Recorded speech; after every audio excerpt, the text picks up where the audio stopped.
Shalom, salam damai sejahtera di dalam Kristus Yesus Tuhan kita. Apa kabar? Senang sekali berjumpa dalam program kesayangan kita, Obras, Obrolan Santai. Bersama radio kesayangan kita, Suara Sangkakala 107,9 FM, The Voice of Restoration. Iya, pagi ini kita akan obrolkan satu tema yang sangat menarik tentang kekuatan. Yang benar apa sih? Kuat dulu baru lemah, atau lemah kemudian jadi kuat? Sebab ada orang yang kuat dulu baru kemudian dia jadi lemah. Atau katakanlah fisiknya kuat setelah itu lemah. Atau kita belajar dari kelemahan kemudian menjadi kuat. Pernahkah Anda melihat sebuah perlombaan maraton? Sebuah perlombaan yang diikuti oleh mungkin ratusan bahkan ribuan orang. Diawali dengan sebuah start, semua kuat, semua hebat, semua telah berlatih, baik fisiknya dia sudah siap, jiwanya mantap, yakin pasti menang. Tetapi menjelang pertengahan mulai berkurang jumlahnya. Ya, menjelang finish mulai bertambah kurang. Ya, sampai pada garis finish tidak semuanya masuk pada garis finish. Kenapa? Ada yang terlalu capek, ada yang sudah sakit, ada yang lelah, ada yang tidak mampu, ada yang kemudian belok ke pinggir jalan cari makanan dan minuman. Dan begitu banyak sekali hal-hal yang merintangi perlombaan tersebut untuk mencapai garis finish. Nah, banyak orang memulai kehidupan dengan baik, dengan spiritual strength, rohani yang kuat, tetapi diakhiri dengan kedagingan, kelemahan secara roh. Kenapa bisa begitu ya? Nah, ini menjadi bahasan kita pada hari ini. Dan saya percaya jika Anda akan aktif dalam program ini, Anda akan juga subscribe ya. Bagikan, sharekan, kemudian like, ya. Tekan lonceng sehingga setiap ada program dari Suara Sangkakala, saudara dapat mengikutinya. Oke, nah, di samping maraton, kalau kita perhatikan tentang maraton ini, hidup itu memang selalu menguras tenaga, ya. Ini bisa membuat kita lelah. Sekali lagi, kehidupan bisa menguras tenaga kita dan membuat kita stres, lelah. Apakah itu sakit penyakit yang membuat kita drop terus, ataukah sebuah masalah hutang atau keuangan financial yang membuat kita drop terus, ataukah ada masalah rumah tangga yang akhirnya membuat rumah tangga drop terus sampai pada perceraian? Apakah masalah apapun juga ya tidak akan pernah lepas dari kehidupan kita, dan ini bisa membuat kita lelah ya. Kekuatan itu seharusnya datang dari Tuhan. Sekali lagi, kekuatan itu harusnya datang dari Tuhan yang menghidupkan kita, yang memampukan kita, yang mendorong kita, membuat kita menjadi kuat kembali. Nah, ada satu kisah di dalam Bible yang akan saya bagikan kepada saudara sekalian, sahabat Obras, kisah tentang Simpson ya, atau Samson gitu ya. Bahkan ada yang memplesetkan Samson itu kekuatannya bukan dari rambutnya yang di kepalanya, tetapi di kereknya. Wah, ini kan kacau. Simpson kekuatannya berasal dari rambutnya. Sebenarnya intinya dimulai dari rohani.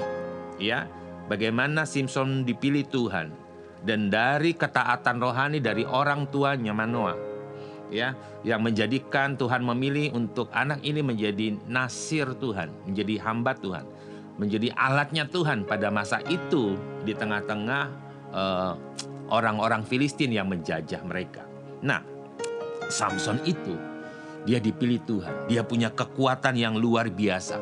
Jika kita membaca dalam kitab Hakim-Hakim mulai pasal 13, 14, 15, 16, ya ada 4 pasal kita baca tentang Simpson ini, maka kita menemukan bahwa Simpson itu seperti Rambo. Tahu Rambo? Wow, badannya luar biasa, tenaganya hebat gitu ya. Nah, di dalam Bible kita secara fisik ya, secara pribadi, spiritual, dia adalah superhero, Superman. Jadi jangan nonton Marvel saja, tapi yang benar-benar ada itu Simpson atau Samson gitu ya. Kita seringkali membandingkan antara Simpson dan Delilah. Apa yang membuat Simpson yang kuat, yang strength, yang superhero, yang superman bisa jadi lemah? Nah, ini yang perlu kita bahas sekarang ya. Dia memiliki beberapa kesuksesan ini Simpson ya di awal. Mulai dari segi fisiknya keren, ya, dari kekuatannya keren. Namun di suatu saat dia kehilangan kekuatannya, ya. Dia luluh lantah, tidak berdaya, ya, gara-gara seorang Delilah. Kegagalannya, dia jadi pecundang, ya. Dia hancur reputasinya, dan saya ingin melihat apa yang membuat Simpson ini kehilangan kekuatannya. Nah, ada yang pertama ini, Simpson itu yang tadinya harusnya dia disiplin, ya, menjaga hidupnya, tetapi dia pola gaya hidupnya itu berubah. Ya, gaya hidupnya jadi berubah ketika dia sukses, dia hebat, dia dikagumi, dia ditakuti, kekuatannya luar biasa. Gaya hidupnya itu loh yang akhirnya itu membuat dia jadi lemah. Yang saya maksud adalah gaya hidup yang tidak disiplin. Hidup bukan hanya berdasarkan perasaan. Ya saudara-saudara, sahabat sukses, apakah dengan hidup berdasarkan perasaan maka kita jadi sukses? Tentu juga tidak. Ya, bahkan ada banyak orang yang jadi korban iklan. Ya, jadi korban iklan, main perasaan. Ya, dia berpikir seolah-olah perasaannya yang benar. Jadi jangan selalu ikut perasaan ya. Ya, itu berbahaya. Kenapa? Karena kalau kita main perasaan, maka kita bisa jadi lemah. Yang tadinya secara logika nggak begitu, tapi gara-gara perasaan kita berpikir seperti itu, padahal tidak sesuai dengan kenyataan. Ya, makanan kalau main perasaan saja, saudara nggak bakalan bisa makan gitu ya. Semua seolah-olah nggak sehat. Udang nggak sehat, cumi nggak sehat, ikan nggak sehat, daging nggak sehat. Main perasaan, ini buah manis nggak sehat. Seolah-olah itu semua nggak sehat kalau kita main perasaan. Tapi hidup kita tidak selalu harus main perasaan. Uang juga begitu. Kadang-kadang kita main perasaan, kita mengalahkan logika kehidupan yang normal atau sehat. Ya, uang kita main perasaan. Seolah-olah uang itu terlalu suka dicari dan kita pelit untuk mengeluarkan uang. Waduh, kita main perasaan gitu ya. Apalagi banyak hal tentu kita bisa pelajari, dan semua yang Tuhan beri sebenarnya itu baik. Ya, tetapi yang membuat tidak baik kita, perasaan kita kepada Tuhan yang berbeda. Ya, ini bisa merusak. Yang pertama, jangan main perasaan. Kenapa? Ya, ketika pola hidup Simpson itu berubah. Ya, kemudian larangan-larangan yang tidak boleh dilakukan, pola hidupnya itu dia langgar, dia tabrak saja. Dalam kehidupan kita jangan tabrak dengan hal-hal yang baik. Disiplin itu penting sebab akan mengarahkan kita kepada sebuah yang baik, sesuatu yang baik. Yang kedua, Simpson itu punya rasa kebencian, ya, punya kemarahan yang meluap-luap. Kalau tadi main perasaan, udah jangan main perasaan, ya. Akhirnya perasaan kita nggak enak, gitu ya. Perasaan kepada teman, perasaan kepada pimpinan, perasaan kepada gembala, perasaan kepada sahabat, semuanya jika kita main perasaan itu ya tidak tepat gitu ya. Mulailah berjalan dalam disiplin. Jika kita ada dalam disiplin rohani, maka kita tidak ikut dalam perasaan, tapi kita hidup berjalan dengan iman, dituntun oleh Roh Kudus. Katakan amin. Ya. Baik, ini yang kedua adalah kebenciannya kepada orang Filistin. Bayangkan kebencian terhadap Filistin itu dia menghidupi diri Simpson itu dengan kebencian. Dia berada dalam keadaan marah terus. Dan terus menerus dia benci, dia ingin balas dendam. Dia bereaksi keras terhadap hal-hal yang membuat dia marah, yang dia tidak suka. Nah, ini bahaya, sangat-sangat bahaya. Jika kebencian, kemarahan menguasai kita, kita akan seperti Simpson yang tadinya kuat bisa jadi lemah.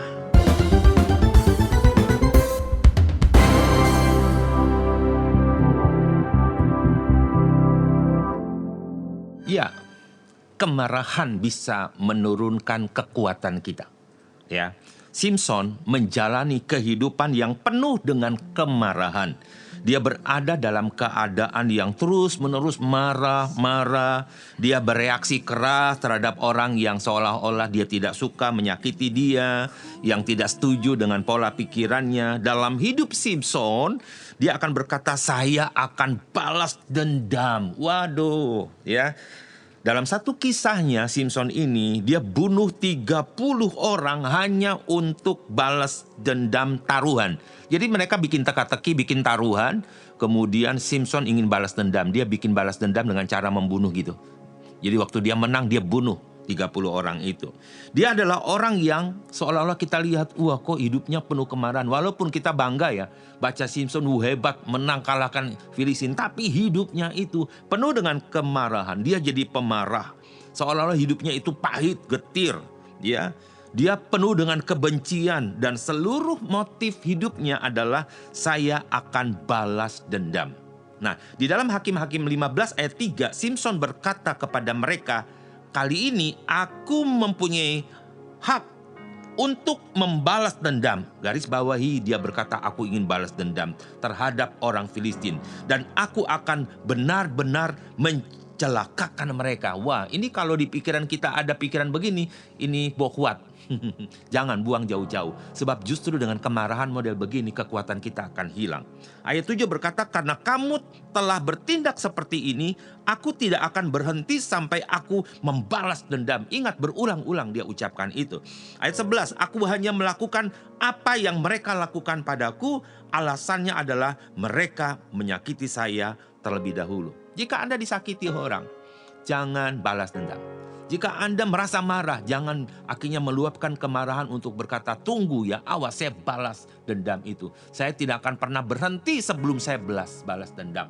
Bahkan mungkin kita ngutuk sampai 7 turunan gitu ya. Wah, ini bahaya. Perhatikan di sini, Simpson punya kekuatan. Tapi dia tidak menyadari dengan pertama gaya hidupnya, dengan kemarahannya justru akan membuat dia jatuh. Ya. Dan ayat 7 bilang begini, berkatalah Simpson kepada mereka, jika kamu berbuat demikian, lihatlah aku akan membalaskannya kepadamu, kemudian barulah aku akan berhenti. Aku nggak berhenti jika aku belum balas kamu. Ada lagi yang bikin aku begitu, aku balas dendam. Jadi hidup penuh dengan balas dendam, jangan dong. Masa sekarang di zaman anugerah, kita loh yang sebenarnya berdosa, yang harusnya dihukum. Tetapi kita diampuni, kita dikasihi tanpa syarat. Dengan punya pola seperti Simpson, walaupun dia kuat di awalnya, tapi hati-hati. Ya, yang ketiga yang ada pada Simpson yang membuat dia akhirnya lemah adalah kecerobohannya. Kok bisa kecerobohannya? Kenapa? Jika kita lalai dengan kesehatan, hal itu akan membuat kita lemah. Jaga kesehatan. Kenapa? Kita bisa diserang penyakit. Kita bisa jatuh di dalam kelemahan. Penyakit banyak sekarang merajalela di mana-mana. Jika kita lalai, ceroboh dengan kesehatan kita, kita nggak jaga kesehatan, ya kita tidak disiplin. Jika kita ceroboh dengan uang kita, maka kita bisa miskin. Kita bisa kekurangan, kita mulai utang, kita masuk ke pinjol, kita mulai terjebak dalam hal-hal yang lain. Jika kita ceroboh dengan uang kita, maka kita akan mengalami kelemahan. Mungkin bisa ribut, berantem, bahkan ada perceraian gara-gara tidak punya uang. Jika kita ceroboh dengan kata-kata kita, maka ada orang lain akan disakiti. Jika kita ngawur dengan ucapan kita, banyak orang tidak diberkati, kita dibenci. Bahkan mungkin kita jadi bingung, kita nggak berani kemana-mana gara-gara omongan kita. Jadi pergunakan kata-kata kita dengan kasih, dengan hal yang memberkati banyak orang. Jangan ceroboh dengan kata-kata. Apakah hal-hal yang baik bikin kita masalah? Ada memang, kadang-kadang kita berbuat baik, orang menyalahkan kita. Tetapi tetaplah berbuat baik, tetaplah bicara dengan penuh kasih, dengan penuh rasa hormat kepada banyak orang. Bahkan firman Tuhan berkata dalam Amsal, kita akan banyak menanggung konsekuensi yang sudah kita katakan. Jadi kata-kata kita tuh mengandung konsekuensi. Nah, Simpson sebenarnya telah membuat banyak komitmen kepada Yahweh Elohim yang telah memilih dia menjadi orang yang hebat. Ya, beberapa komitmen kepada Tuhan menunjukkan bahwa kekuatan supranatural yang dimiliki oleh Simson itu berasal dari Yahweh. Sekali lagi, Simson bisa begitu karena Tuhan, karena Yahweh. Harusnya dia berdisiplin rohani. Dia menjaga semuanya. Bible memberitahukan kepada kita pada awal hidupnya dia mengucapkan sebuah janji sumpah yang disebut dengan sumpah seorang Nasir Elohim. Saya 100% milik Yahweh. Saya akan mendedikasikan seluruh waktu, tenaga, dan upaya saya untuk pekerjaan Yahweh. Nah, itu kita seperti itu kan ya. Dan Tuhan berkata, baiklah, kamu ini istimewa, kamu kupilih. Sebagai tandanya kamu harus melakukan 3 hal. Kata Yahweh. Yang pertama, selama hidup kamu tidak boleh minum minuman keras. Jadi, ya, selama hidupnya Simson itu, dia tidak minum minuman alkohol. Simson tidak pernah minum minuman alkohol sampai dia mabuk, tidak. Yang kedua, dia menjalani diet khusus. Hidupnya sehat, ya. Dia hanya boleh makan makanan tertentu yang sangat berbeda dari orang biasanya. Ada makanan khusus sebagai seorang Nasir Elohim. Yang ketiga, tidak boleh dia potong rambutnya. Dia tidak pernah memotong rambutnya. Ya, ini adalah pengingat setiap hari bahwa dia adalah milik Tuhan. Kira-kira sebagai milik Tuhan, apa yang harus kita ingat sebagai milik Tuhan? Ya, tentu banyak hal dapat disampaikan dalam Bible. Sebagai milik Kristus kita harus seperti apa? Ada buah roh ya dalam hidup kita. Ada kasih, sukacita, damai sejahtera, kebaikan, kemurahan, kelemah lembutan. Ada 9 buah roh dalam hidup kita. Itu menjadi tanda sebenarnya buat kita. Nah, dia telah membuat komitmen seperti itu. Namun, sekali lagi, namun ini ya, Simson akhirnya mempermainkan komitmen itu sendiri. Dia terus-menerus berkompromi, ya, kemudian dengan keadaannya. Dia menjadi tidak disiplin, dia bermain-main, dia ceroboh dengan komitmennya. Dia hidup dengan kemarahannya. Dia bermain-main dengan godaan. Tujuannya adalah, apakah saya bisa kebakar kalau saya dekat dengan api? Nggak usah dekat-dekat api, pasti kebakar. Benarkah tidak terbakar? Oh, terbakar, jangan main api. Gitu. Seberapa dekat saya dengan tebing? Kita berada di tebing, bermain-main di tebing yang bahaya, yang curam. Kepleset, masuk jurang. Sakit, bahkan ada yang mati. Sudah, jangan bermain-main dengan komitmen. Dia terlalu sering ceroboh dan akhirnya ia menyerah gara-gara gaya hidupnya. Nah, ini yang lebih bahaya inilah. Dia bermain-main dengan gaya hidupnya.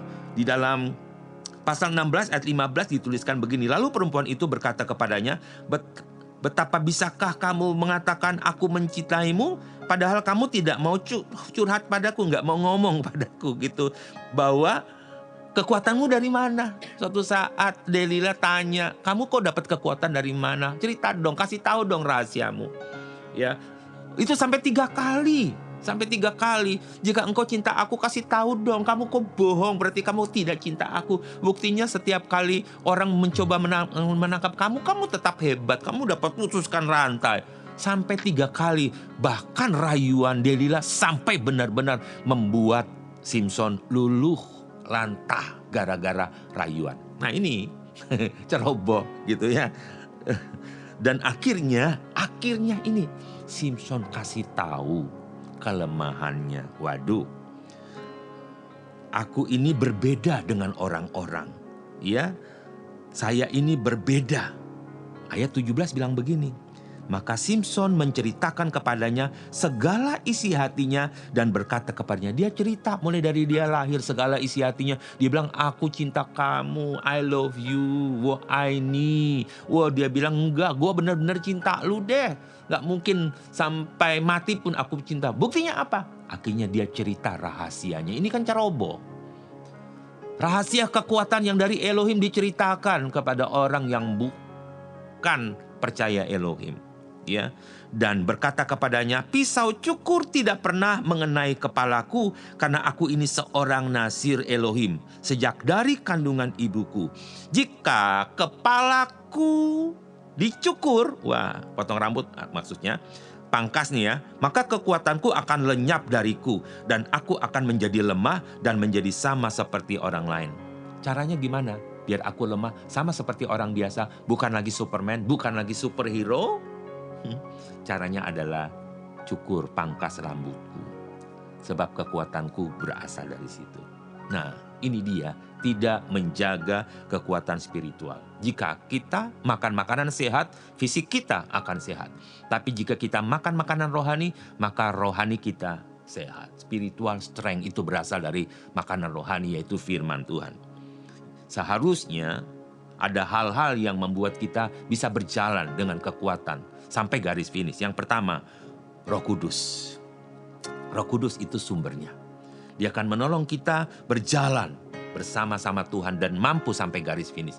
Yang kedua, kasih Kristus. Kasih Kristus akan mendorong kita punya kekuatan yang luar biasa. Dan yang ketiga adalah kuasa doa. Berdoalah setiap saat. Saudara akan menjadi kuat. Percayalah bahwa dikatakan dalam Efesus 3 ayat 28, bagi Dia yang berkuasa untuk melakukan segala sesuatu jauh melebihi apa yang kita minta atau pahami, sesuai dengan kuasa yang bekerja di dalam kita. Doa luar biasa, ya. Sebagai ayat terakhir di dalam Efesus 6 ayat 10, mari kita baca. Akhirnya, saudara-saudaraku dalam Kristus, jadilah kuat di dalam Tuhan dan di dalam kuasa kekuatannya. Ini hebat sekali. Kuat itu di dalam Kristus Tuhan.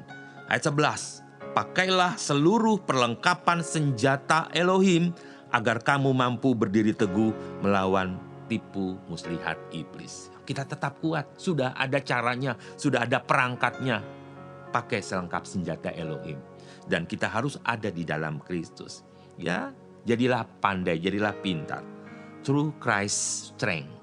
Sebagaimana kekuatan yang ada di dalam Kristus. Punya integritas, ya, punya rasa sosial, punya kerendahan hati, punya disiplin, punya tanggung jawab, ya, menjadi pengaruh yang baik kepada banyak orang. Ya, percaya bahwa engkau pasti diberkati jika ada di dalam Kristus Yesus. Baik, sampai di sini perjumpaan kita dalam obrolan santai. Kita jumpa lagi dalam program berikutnya. Yeshua HaMashiach bless you. Amin.